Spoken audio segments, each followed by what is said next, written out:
वैसे आपको पता है सर्दियाँ जब आती है तो अंडे वाले बेचने आते हैं, वो कहते हैं अंडे तो आइए गरमांडे, देसी गरमांडे, अंडे गरमा गरमा, अंडे गरमा गरमा, अंडे गरमा गरमा, अंडे गरमा गरमा, अंडे गरमा गरमा, अंडे गरमा गरमा, अंडे गरमा गरमा, अंडे गरमा गरमा, अंडे गरमा गरमा, अंडे गरमा गरमा, अंडे।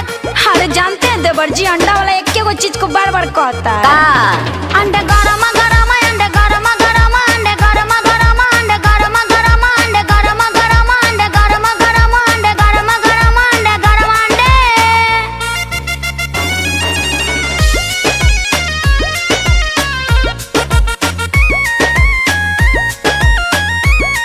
और जानते हैं देवर जी क्या करते हैं भौजी? अंडा नहीं खाने से नो फायदा, क्या? अंडा खाने से दो फायदा।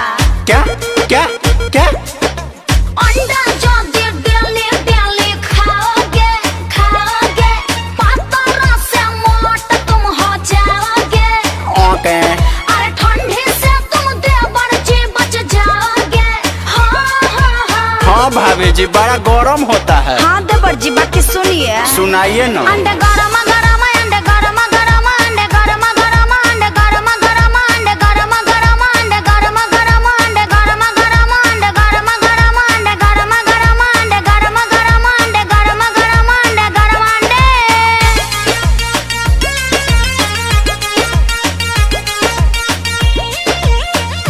अच्छा भौजी, इसका इस्तेमाल कैसे करते हैं और कब कब करना चाहिए?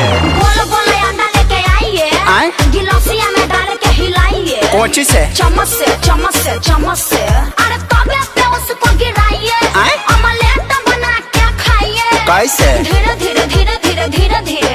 अरे खाइए ना खाइए ना खाइए ना। अरे खाइए तो रहे हैं भौजी, बहुत अच्छा लगता है। और क्या कहे भौजी, हम भी एक बार ट्रेन पर चढ़ा तो ट्रेन के डिब्बे में जब आगे बढ़ा अच्छा। तो जाके एक छक्के से लड़ा हाँ। और उसने मुझे कोस के धरा। फिर मैं आफत में पड़ा और फिर कहने लगा, आय हाय हाय रे चिकने रे, 10 रुपए निकाले, नहीं तो तेरे को निचोड़ के रख दूंगी मैं। अरे ये सब छोड़िए ना, एगो और सुनिएगा, दिमाग पूर्व से पश्चिम हो जाएगा। जब ट्रेनिया में चढ़े थे ना, देखो चैया वाला कह रहा था गरमा गरमा चाय, गरमा गरमा चाय, गरमा गरमा चाय, गरमा गरमा चाय, गरमा गरमा चाय, गरमा गरमा चाय, गरम चाय। लगता है ना भौजी कि आपका दिमाग